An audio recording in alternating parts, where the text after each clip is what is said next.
네, 오늘요 아마추어와 프로의 차이점이라고 하는 제목으로 하나님 말씀 증거하겠습니다. 여러분, 무엇을 하시든지 간에 아마추어와 프로가 항상 있기 마련입니다.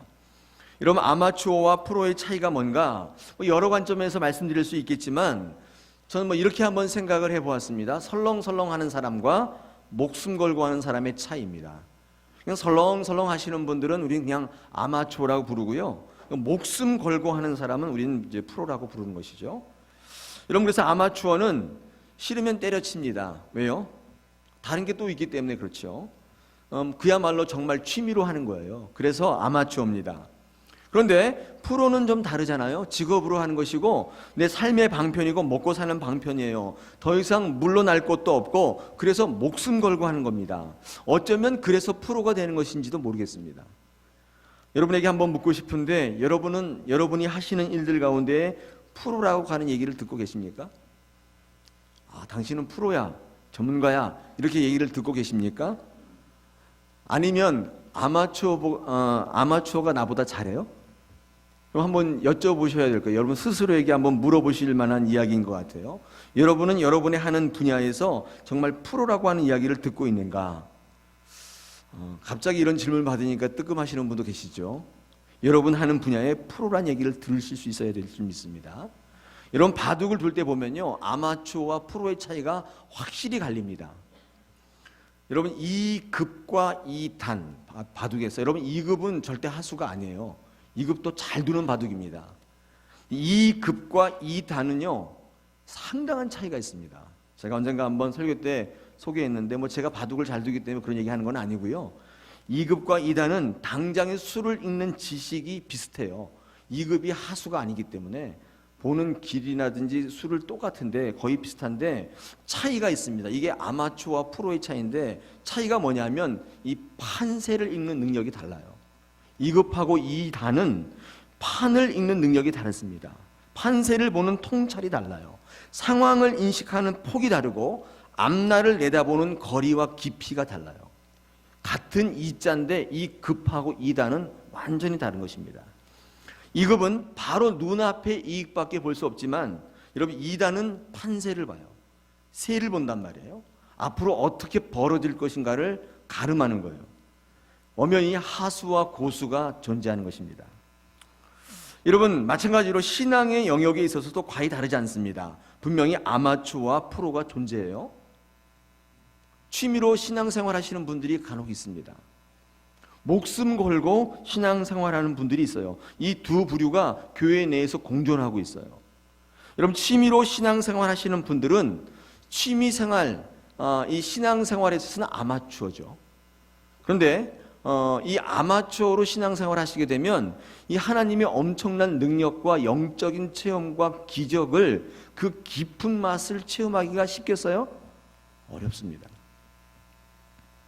많은 분들이 신앙생활 가운데 하나님 주신 능력을 체험하기를 원하는데, 제가 보기에 바쁘시고 여러 가지 힘든 것들 때문에 전적으로 목숨 걸고 하는 프로와 같은 신앙생활을 할 수 없더라는 거예요. 여러분, 그래서 신앙생활을 하시는데 취미로 하시기 때문에 그 깊은 맛을 느낄 수가 없을 때가 참으로 많이 있다는 사실입니다. 제가 요즘에 목회하면서 많은 분들을 쳐다보니까 이런 분들이 참 많이 생겨나는데, 도대체 이대로는 안 되겠다, 이렇게는 죽도 밥도 안 되겠다, 내가 이 땅 가운데 살아갈 때에 정말 이 땅에 건재할 수 있을지 장담 못하겠다, 이런 현실의 위기를 느끼시는 많은 분들이 지금 하나님께로 많이 돌아오고 있어요. 정말 일사각오로 내가 죽기로 목숨 걸고 예수 믿는 분들이 참 많아지고 있다는 사실입니다. 한국 교회에 여러 가지 나타났던 거품들이 지금 빠지면서 오히려 예배와 교육이 강력해지고 있다는 평가를 듣고 있어요. 많은 교회들이 건물 높이 짓고 좋은 땅 사고 그런 거 하기보다는 내부의 예배를 강화시키고 교회를 강력하게 만들어서, 이 교육을 강력하게 만들어서 거기 안에 있는 분들에게 프로로 만드는 거예요. 이전까지는 아마추어로 취미로 신앙생활해서 본업이 따로 있어요. 그래서 바쁘면 교회 안 오시잖아요. 똑같은 취미생활이에요.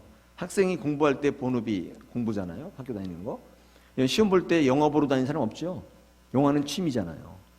근데 이 본업이 바쁘면은 영화 안 보듯이 이 본업이 바쁜 분들은 또 교회 안 나오세요. 이게 취미 생활인데 여러분 이 취미 생활 가지고 하나님을 경험하기란 쉽지 않다는 거예요. 오늘 예배하시는 많은 분들 가운데 나는 예수 믿는 데 의해서 아마추어인가 프로인가를 한번 살펴보실 필요가 있습니다.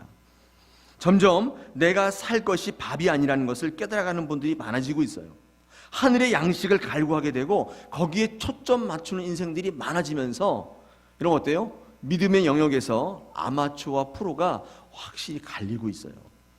제가 오늘 예배를 통해서 여러분에게 여쭙습니다. 여러분의 삶의 자리에서는 프로란 얘기를 듣는데 신앙의 영역에서는 여러분 어떤 얘기를 듣고 계십니까?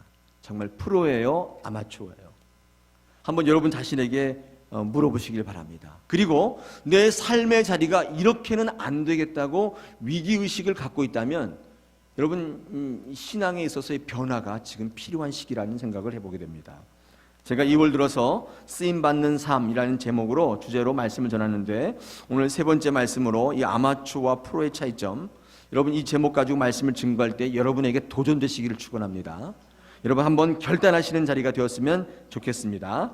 오늘 성경 인물에 쓰임받는 한 인물이 등장하는데 그것이 빌립입니다. 이런 빌립은 준비된 사람입니다. 신앙적인 면에서도 마찬가지고 전도에도 마찬가지고요. 프로였습니다. 프로였는데 전문가였어요. 여러분 근데 이 준비된 일꾼 이 빌립이 어떻게 준비되었는가를 한번 살펴볼 필요가 있는데 많은 분들이 준비하라고 하니까 내 스스로 스펙을 만들고 실력을 쌓고 여러분 노력해서 어떤 걸 만들려고 하시는 분이 있는데 여러분 그것은 세상에서 준비한다는 의미이고요. 교회에서 준비한다는 의미는 하나님께 나오는 것입니다. 하나님을 열망하는 것 그 자체가 정말 커다란 준비예요. 여러분 이 마음이 여러분 가운데 딱 있으면 정말 필요한 실력들과 전문적인 것들은 누가 만들어요? 하나님이 만드세요. 이게 굉장히 중요한 원리 중에 하나입니다. 여러분 빌립은 어떤 사람이었는가? 여러분 빌립은 예수 그리스도가 승천하신 이후에 12사도가 말씀과 기도에 전무하기 위해서 뽑은 7 집사님들 중에 한 사람이었습니다. 여러분 7 집사님이 왜 필요했냐면 당시에 많은 이제 일들이 있었지 않았겠어요? 전도하고 또 뭐 구제하고 또 사무도 보고 여러 가지 일들이 있는데 12명의 사도가 그 일을 하기에는 너무 바쁜 거예요. 기도하고 말씀 전하는 일에 전무하기 위해서 이 집사님들을 뽑았는데 여러분 당시에 유대 사람들의 인구 구성 분포가 두 부류로 나눠져 있었습니다. 하나가 히브리파 유대인, 우리 사도행전 6장에 나와 있는데 히브리파 유대인이 있었고 또 한 부류는 헬라파 유대인입니다. 이게 뭐냐면 로마가 유대 지역을 이제 복속시키고 식민지로 만들었는데 많은 사람들이 로마 사람들이 언어를 뭘 써요? 헬라어를 쓴단 말이에요. 그러니까 유대 히브리어를 쓰는 사람들이 이 로마의 이 언어를 못 알아들으니까 어떻게 했어요? 그 헬라어를 쓰는 지역으로 많이 유학 갔어요. 여러분 그래서 많이 유학 간 데가 세 군데가 있는데 한 지역이 로마로 유학을 많이 갔고 또 한 지역이 이 애굽의 북쪽에 있는 알렉산드리아라고 하는 도시로 유학을 갔어요. 그 다음에 또 하나가 안디옥이라고 하는 그 북쪽 지역으로 유학을 갔습니다. 왜냐하면 거기는 헬라어를 쓰는 그 로마의 통치 지역이었는데 그쪽으로 이제 많이 유학을 간 거예요. 또 이민을 가기도 했습니다. 여러분 우리나라가 옛날에 1960년대에 영어를 배우기 위해서 우리 많은 분들이 통째로 짐 싸들고 미국으로 이민 많이 갔잖아요. 세탁소도 하시고 거기서 우리 아이들 교육 때문에 그렇게 영어 때문에 사실 지금도 영어 교육 때문에 많은 분들이 애를 드시고 있는데 그 당시에 유대 지역도 마찬가지였어요. 여러분 그래서 유학을 갔다 온 사람들 또 외국에 나가서 살다 들어온 사람을 우리가 뭐라고 불렀냐면 헬라파 유대인이라 그렇게 불렀어요. 그리고 한 번도 외국에 나간 적이 없고 유대 지역에서만 살았던 사람들을 토종 유대인들이죠. 이 사람들을 우리는 히브리파 유대인이라고 불렀습니다. 여러분 이 두 사람의 차이가 있겠어요? 없겠어요? 있죠. 특별히 히브리 민족은 굉장히 폐쇄적인 민족이잖아요. 자기네밖에는 구원이 없다고 생각하는 민족들인데 여러분 그래서 이방 옆 나라에 있는 이방 민족들 아람이나 모압이나 시리아나 여러분 이런 나라에 인간 취급을 하지 않았던 그런 유대 민족 아니겠습니까? 여러분 그런데 반면에 해외에 나가서 살다 들어온 이 유대인들은 이 많은 외국 사람들을 보고 또 다른 문화를 많이 경험했기 때문에 이들의 눈은 열려 있었습니다. 여러분, 그래서 이 7명의 집사를 딱 선출하는데 후보가 여러 명 나왔지 않겠습니까? 그런데 여러분, 유권자들이 생각해 보십시오. 히브리파 유대인이 많을까요? 헬라파 유대인이 많을까요? 네, 히브리파가 많겠죠. 대부분 다 토종 유대인들이니까. 이런 후보가 쫙 나왔는데 투표를 하면 누가 될 확률이 커요? 히브리파 유대인이 될 확률이 클까요? 헬라파 유대인이 될 확률이 클까요? 히브리파가 될 확률이 큰데, 여러분, 오늘 7명의 집사는 다 헬라파 유대인이에요. 하나님께서 준비시키시는데 특별히 그 중에 한 사람이 이제 빌립이었습니다. 헬라파에서 다 7명이 뽑힌 거예요. 그 7명의 집사님 이름이 우리 그 사도행전 6장에 나와 있는데 제가 한번 읽어봐 드리면 이래요. 스테반과 빌립 아시죠? 두 분은. 그다음에 브로고로, 이름이 신기합니다. 니가노루, 나가노루라는 게 아니라 니가노루, 디몬, 바메나, 니골라. 오늘 처음 들어보신 분도 계시죠? 그래서 제가 한번 읽어봐 드렸습니다. 스테반과 빌립은 잘 아는데 나머지 5명은 좀 잘 몰라요. 이 7명의 헬라파 유대인이 뽑혔어요. 여러분, 유권자 수로 보면 히브리파 유대인이 뽑혀야 되는데 하나님께서 준비시키시는 거예요. 왜 준비시켰느냐? 여러분 보십시오. 이디오피아 네시 여왕의 간다게가 지금 유대로 출장 왔다가 예루살렘에서 예배를 드린다는 얘기를 듣고 예배를 한번 드린 거예요. 예배를 드리고 돌아가는 길에 성경책을 이렇게 선물 받았는지 이사야서를 쭉 읽고 있는데 빌립을 만났습니다. 만약에 히브리파 유대인이 집사로 뽑혔다면 그 까만 사람에게 접근할 수 있었겠어요? 아니요. 그들은 인간 취급 안 했어요. 그 사람들, 시꺼먼 아이들, 시꺼먼 사람들을 인간 취급 안 했다고요. 정말 빌립이 아니었다면 그를 사람으로 알아보고 가서 복음을 전도할 생각을 했겠습니까? 안 했단 말이에요. 하나님께서 빌립을 일찍부터 저 외국에 나가게 살게 하시고 헬라어를 잘 알게 하시고 준비시키시고 그를 전도의 일꾼으로 사용하신다는 사실을 우리는 알 수 있습니다. 특별히 그 당시만 해도 예수 믿는 사람들 어떻게 해요? 막 잡아 죽이던 시대인데 누가 7집사가 되겠다고 하겠습니까? 물론 후보들이 나서긴 했지만 이 빌립 집사는 예수님 믿는 사람을 잡아 죽인 그 당시에 집사로 헌신할 만큼 하나님 안에 자원하는 사람이었어요. 하나님 안에서 열망하는 사람이었습니다. 하나님 앞에 나오는 사람이었어요. 여러분, 이게 뭐예요? 이게 준비예요.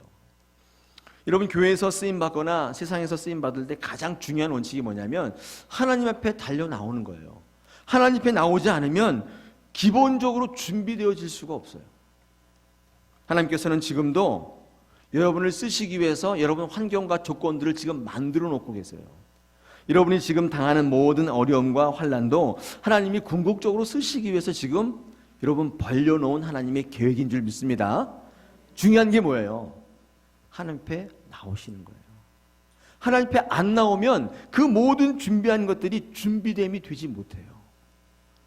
여러분, 이것이 준비란 사실을 기억하십시오. 여러분, 빌립은요 또 준비됐는데 뭐가 준비됐냐면 이 상당한 성경 지식이 있었어요. 해박했어요. 오늘 성경 본문에 보니까 여러분, 이 이디오피아 네시 여왕의 간다기라고 하는 게 뭐냐면 이름이 아니라 이거는 어떤 명칭, 호칭입니다. 바로 뭐 이런 것처럼 이디오피아 여왕의 호칭이 아마 간다기였던 것 같아요. 이 간다게가 여러분 그 마차에 앉아가지고 이사야서를 읽고 있는데 여러분, 지금 성령께서 빌립에게 뭐라고 얘기합니까? 가서 다가가라 이렇게 성령께서 일러주신다. 여기 빌립이 그 말을 듣고 그 마차로 다가와서 이렇게 본 거예요. 이렇게 보니까 이사야서를 읽고 있는데 먼저 말을 건 거죠. 이 빌립이 이 간다게에게 뭘 읽고 있느냐, 읽고 있는 게 이해가 되는가 물었어요. 그랬더니 이 네시가 뭐라고 얘기합니까? 이거 가르쳐주는 사람이 없는데 어떻게 알고 있습니까? 그냥 하얀 건 종이고 까만 건 글씨죠. 이렇게 대답을 한 거죠. 36절에 보니까. 여러분, 근데 그 빌립이 그것을 듣고 나서 어떻게 해요? 그 복음을 증거하는데 이사야서를 가르쳐 준 거예요. 여러분, 32절부터 35절까지 이디오피아 네시에게 이 복음을 전하는 내용이 나와 있습니다. 더 중요한 것은 뭐냐면 이 36절에 보니까 이 이사야를 통해서 예수님을 가르쳤다는 거예요. 제가 이사야를 통해서 설교를 좀 많이 해봤는데 이사야를 통해서 예수님을 증거하는 거 쉽지 않습니다. 이사야서를 읽어보신 분들은 알겠지만 이사야에 나타난 원초적인 예수 그리스도, 특별히 그 당시에는 예수님이 이미 승천하신 지 얼마 안 된 상황에서 구약에서 예언한 이 예수 그리스도를 복음으로 설명하려면 실력이 어떻게 해요? 상당해야 될 것 같아요. 저도 잘 할 수 없는. 저는요, 이 빌립이 위대한 점이 여기 있다고 보지 않습니다. 중요한 건 뭐냐면, 여러분, 이 성경 강의를 했는데 이디오피아 내시가 뭘 결심했어요? 뭘 결심했습니까? 세례를 받을 것을 결심해요. 제가 오늘 설교를 했더니 제 설교를 들고 목사님 저 세례를 받겠습니다 이렇게 결심하는 분이 있다면 제 설교가 괜찮겠죠? 여러분, 설교를 듣고 하나님 앞에 세례를 받고자 결단한다면 영적인 변화를 끌어낼 수 있는 거라면, 여러분, 이 사람은 어떤 사람이에요? 철저하게 하나님의 말씀에 준비된 사람이에요. 공부한 사람이고 능통한 사람이에요. 물론 이 빌립이 한 것처럼 보이지만, 여러분, 이런 위대한 하나님의 말씀의 실력은 어떨 때 생겨요? 어떨 때? 하나님 앞에 나와야 돼요. 여러분, 집에서 물론 성경 공부하시고 하지만 하나님의 자리에 안 나오면 여러분, 이 성경 지식이 영적인 변화로 올라가기란 쉽지 않아요. 여러분, 자녀들이 하나님의 말씀으로 변화되기를 원하십니까? 여러분이 알고 있는 성경 지식으로 변화 잘 안 돼요. 어떻게 해야 돼요? 교회로 하나님 앞에 나오게 만들어야 돼요.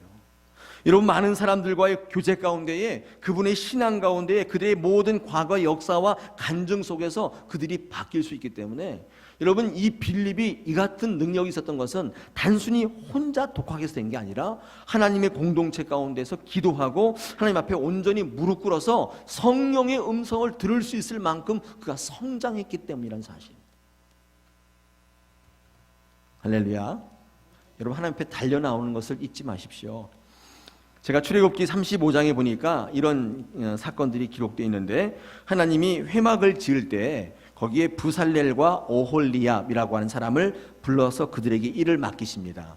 물론 여러분, 회막을 지었으니까 그 안에 뭐가 필요해요? 인테리어가 필요하잖아요. 안에 진설병도 갖춰야 되고, 단도 있어야 되고, 여러 가지 또 술을 놓는 모양도 있어야 되고, 여러 가지가 있는데, 그거를 맡길 일꾼으로 부살렐과 오홀리압이라는 두 사람을 불렀습니다. 여러분, 근데 이 사람들이 처음부터 능력이 있는 사람이 아니라는 거예요. 여러분, 우리 한번 찾아보겠습니다. 출애굽기 35장입니다. 조금 힘들어도 한번 찾아보겠습니다. 출애굽기 35장. 네, 출애굽기 35장을 한번 펴보십시오. 출애굽기 35장에 보시면 특별히 30절을 한번 보십시오. 30절에 보니까 거기에 하나님께서 이 부살렐과 그 다음에 쭉 뒤로 가면 오홀리압이라고 하는 36장 1절에도 오홀리압이 나오는데, 이 두 사람을 부르시는데, 여러분, 이 사람이 처음부터 능력 있는 사람이 아니었다는 거예요. 여러분, 한번 보십시오. 35장 30절을 한번 보시면 부살렐을 지명하여 부르셨다, 그렇게 되어 있죠. 한번 이렇게 손으로 한번 짚어보십시오. 그 다음에 31절에 가보니까 맨 마지막에 여러 가지 일을 하게 하셨다, 이렇게 되어 있죠. 그 다음에 32절에 가니까, 끝에 가니까 기술들을 고안하게 하셨다. 그렇죠? 33절에 또 끝에 가보니까 정교한 일을 하게 하셨고, 여러분 34절에도 가르치게 하셨고, 35절 끝에도 어떻게 해요? 고안하게 하셨다. 여러 가지 일들을 하게 하시되. 제가 지금 무슨 말씀을 드리는 거예요? 제가 무슨 말씀을 드리는 거예요? 이 부살렐과 오홀리압을 부르시면서 일을 맡기셨는데 한 번도 그들의 실력으로 맡긴 게 없어요. 다 하게 하셨어요. 하게 만드셨어요. 다 사역동사예요. 이게 무슨 말이냐면, 처음부터 자기 힘으로 한 게 아니에요. 하나님이 할 수 있도록 능력을 주셨어요. 그들이 하나님이 부를 때 앞으로 나오니까 그들은 실력이 없었는데 하나님께서 그들에게 일을 맡기시고 그 일을 감당할 수 있는 능력을 주시고 그들을 전문가로 만들어 주시더라는 거예요. 여러분, 전문가는 이렇게 만들어지는 거예요. 여러분, 스펙 쌓고 여러분 실력을 쌓는다고 하나님 안에서 세상 가운데 전문가가 되지 않아요. 진짜 전문가는 이렇게 만들어진다는 거예요. 36장 2절 한번 보십시오. 출애굽기 36장 2절 그 다음에 제가 한번 읽어봐 드릴 테니까 여러분 보십시오. 모세가 부살렐과 오홀리압과 및 마음이 지혜로운 사람 곧 그 마음에 여호와께로부터 지혜를 얻고 와서 그 일을 하려고 마음에 원하는 모든 자를 부르셨다. 하나님께서 일꾼을 부르시는 원칙이 뭐냐면 실력 있는 자가 아니라는 거예요. 뭐라는 거예요? 마음에 지혜로운 사람인데 어떤 사람이에요? 그 사람은 어떤 사람이냐면 모든 지혜가 하나님께로부터 온다고 믿는 사람이에요. 그리고 그 일을 하기 위해서 저 여기 있습니다 자원하는 사람이라는 거예요. 여러분, 하나님께서는 실력 있는 자를 부르시고 준비하는 게 아니라 이런 자를 부르셔서 하게 만드시고 준비케 만드신다는 거예요. 제가 이것을 뭐라고 한 거예요? 전문가예요. 전문가는 이렇게 만든 거예요. 하나님께 열린 마음이 되게 중요해요. 여러분, 전문가가 되고 싶다면, 프로가 되고 싶다면, 쓰임 받고 싶다면 하나님께로 나오십시오. 목숨 걸고 예수 믿는 거예요. 하나님 주시는 영적인 유익, 하나님께 우리 주시는 영적인 파워, 하나님 홍해를 가르시는 그 기적, 여러분 그걸 체험하려면 취미로 신앙생활에서는 어려워요. 이런 분들은 신앙생활 하면 할수록 딜레마에 빠져요. 아침마다 고민해요. 교회 갈까 말까. 여러분, 오늘 아침에 교회 올 때 고민하셨어요? 연휴인데 갈까 말까. 오늘 뭐 교회 안 가도 목사님이 그냥 시골 간 걸로 알고 계시겠지. 이렇게 생각 안 하셨어요? 고민이 되잖아요. 여러분, 하나님의 영적인 파워로 준비되어지고 전문가가 된 분들은 이런 갈등이 없어요.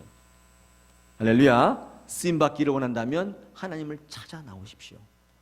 자, 두 번째로 여러분, 준비되어진 인생이 있는데, 여러분 오늘 본문에는 빌립 외에도 한 명의 더 준비된 인생이 나오는데 그 사람이 누구냐면 이디오피아 네시 간다게입니다. 여러분, 왜 이 사람이 준비되어지고 쓰임받는 사람인가? 여러분, 그 당시에 이 빌립이 전도할 당시 유대 지역에, 물론 유대 지역에 하나님의 말씀이 있었고, 그 다음에 그 위쪽에 조금 전도가 되어 있긴 했지만, 여러분 아프리카 전역에 예수 그리스도를 알았나요? 몰랐나요? 몰랐겠죠. 아직은 몰랐겠죠. 여러분, 그런데 지금 아프리카 전체의 복음률은 좀 낮습니다. 이슬람이 들어와가지고 좀 낮는데, 그 당시에 아프리카의 복음화에 처음 쓰임 받는 사람이 누군가 하면 이 이디오피아 네시 간다기가 아닐까 싶어요. 이 유대로 출장 왔는데 이 이디오피아 네시 간다게가 이제 이를 보고 예루살렘에 들렸는데, 예루살렘에서 이제 예배를 드리는데 저게 뭔가 하고 가서 한번 본 거예요. 봤는데 거기서 이 교회에서 예배를 드리는데 예수 그리스도를 만났는데, 그때에 누가 설교했는지 모르지만 그때는 야고보가 설교했겠죠. 당시 1대 담임 목사님이 야고보니까. 그 야고보가 설교했는데 뭐라고 했겠어요? 예수 그리스도 만나면 우리의 모든 상처가 치유된다는 거예요. 예수 그리스도 만나면 우리가 행복해진다는 거예요.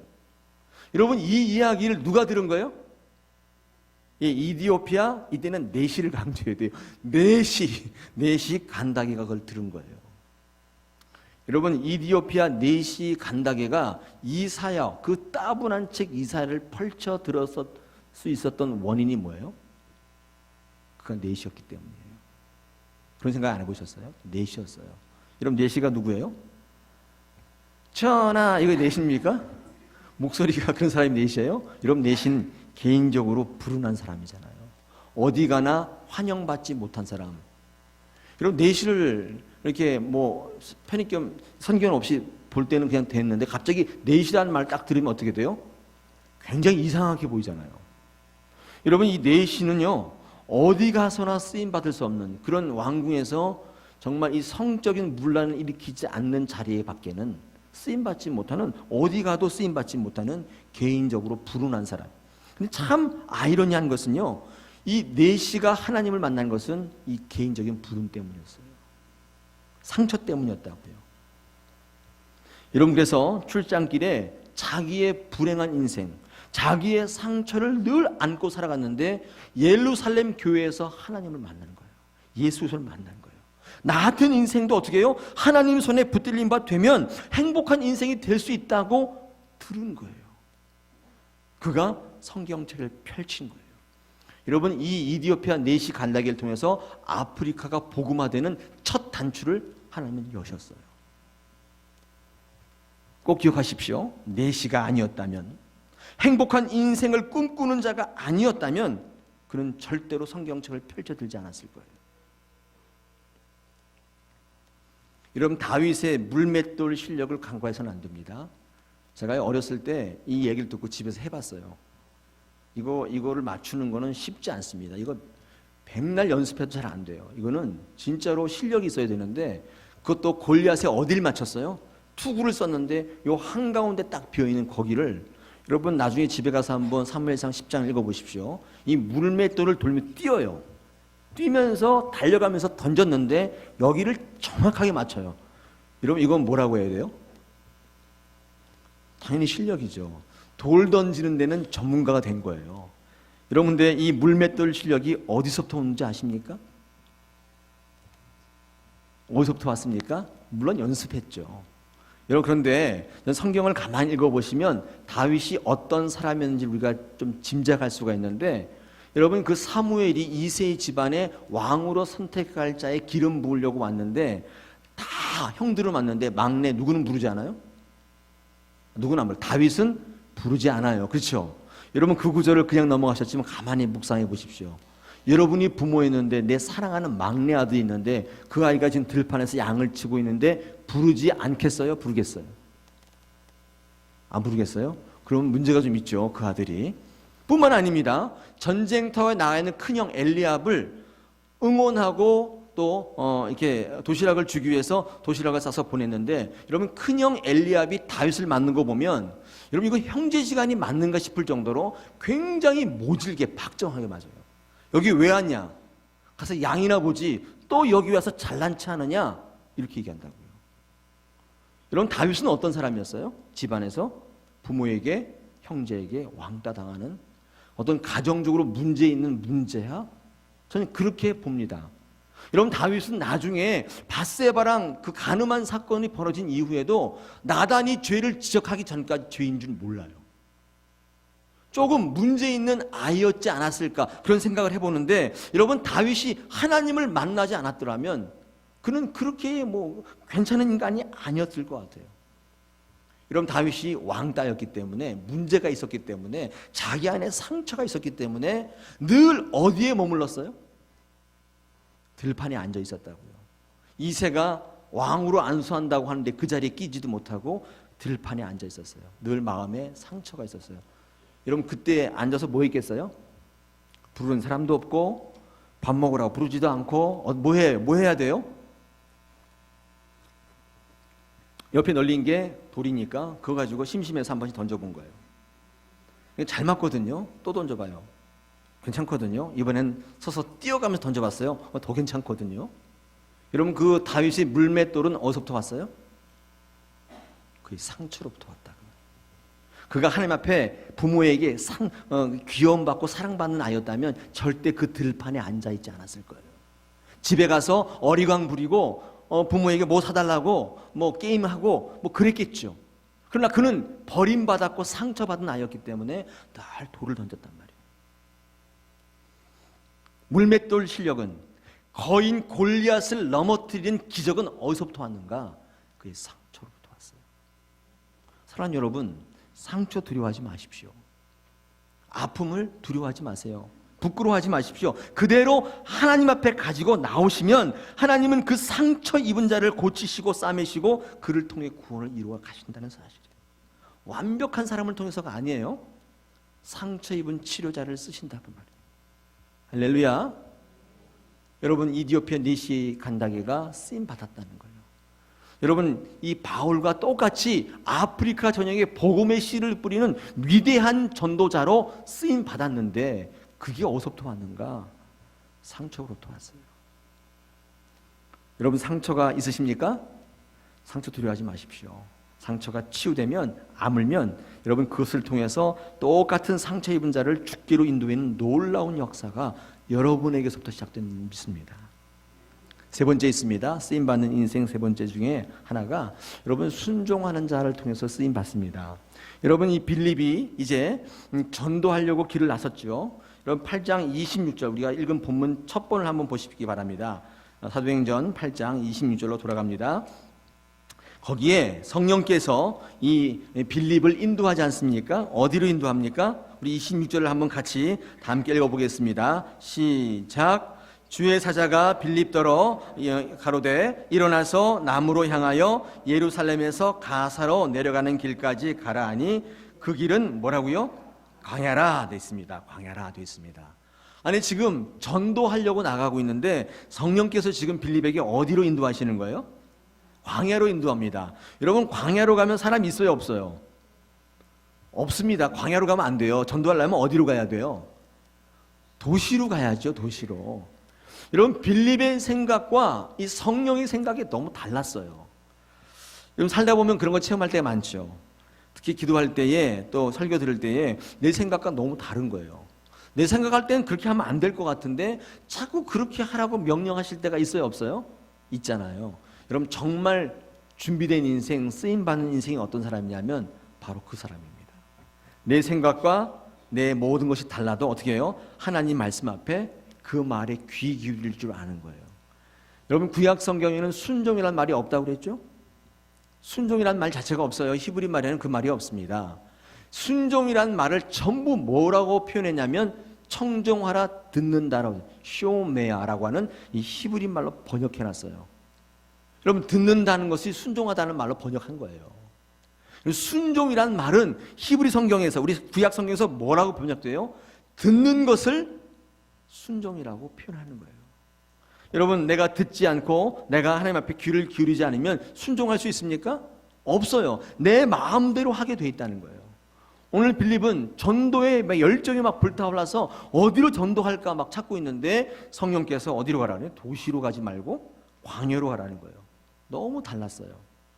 여러분 이 빌립이 이디오피아 네시 간다게를 만날 수 있었던 근본적인 원인이 어디 있었어요? 이 순종에 있었다고요. 내 생각대로 도시로 갔다면 전도할 사람을 만나지 못했을 거예요. 그러나 광야로 갔더니 상처 입은 이디오피아 네시 간다게가 마차 위에 올라앉아서 숨어서 성경책을 보는 것을 발견하게 되더라는 거예요. 할렐루야. 여러분 내 생각과 너무 다르지만 의심하지 마십시오. 하나님께서 여러분을 죽이시려고 그곳으로 보내는 게 아니에요. 여러분 망하게 하려고 그 학교로 보내는 게 아니에요. 여러분 다 거덜내려고 그 사업에 투자하게 하신 게 아니에요. 믿으십시오. 할렐루야. 의심하면 신앙적으로 긍휼함을 입을 수 있을지 몰라도 어떻게 쓰임받지는 못해요. 이 믿는 순종이 필요하다는 거예요. 야고보서 1장 6절로 8절 보니까 이런 말씀이 있습니다. 오직 믿음으로 구하고 조금도 의심하지 말라. 의심하는 자는 마치 바람에 밀려 요동하는 바닷물결 같으니 이런 사람은 무엇이든지 뭐하지 마라? 죽기 얻기를 생각하지 말아라. 두 마음을 품어 모든 일에 정함이 없는 자로다. 할렐루야. 여러분 내가 할 수 있을까? 염려하는 거 백해무익합니다. 여러분 앞뒤 상황 가운데 염려하지 마십시오. 하나님께서 여러분을 통해서 지금 인도하시는데 여러분 전혀 다른 것으로 인도하실지라도 오늘 빌립의 경우를 바라보면서 내게 필요한 것이 반드시 거기 있다고 믿으셔야 돼요. 여러분 그 길을 순종해서 가면 거기 누가 있어요? 내시가 있는 거예요. 물질이 있는 거예요. 나를 구원하실 귀인이 거기 있는 거예요. 요컨대 우리가 그 축복을 누리지 못하는 건 뭐예요? 순종하지 않기 때문이에요. 목사가 여기 서서 늘 외치잖아요. 교회 오십시오. 말씀의 자리 나오십시오. 취미로 신앙생활하면 안 됩니다. 아무리 외쳐도 그 말씀에 순종하는 분이 있고 그렇지 않은 분이 있어요. 그러니까 제 지난 시간에 오늘 제가 아마추어 프로로 나눴는데 지난 시간에 제가 뭐로 나눴냐면 쓰임받는 인생과 어떤 인생이라고요? 네, 오늘 거기 주일 설교 요약이 되어 있습니다. 내버려 짐을 당하는 인생 두 가지가 있다고 했어요. 여러분 이 말씀을 듣고 여러분이 꼭 기억하시고 하나님 앞에 순종하는 인생을 사실 때에 성령의 인도하심이 있고 여러분 성령께서 만나게 하시고 성령께서 베푸는 역사를 체험하게 되는 줄로 믿습니다. 할렐루야. 오늘 쓰임받는 인생 세 번째 시간으로 세 가지를 말씀드렸어요. 하나님 앞에 나오라. 나와야 됩니다. 두 번째 뭐예요? 상처 입은 그대로 나오라. 셋째, 순종하는 인생을 살라. 하나님께서 이런 사람을 붙들어 세우셔서 귀한 인생 살게 하시고 또 하나님께서 귀하게 여러분 주변을 축복하고 구원하는 역사가 여러분으로부터 시작될 줄로 믿습니다.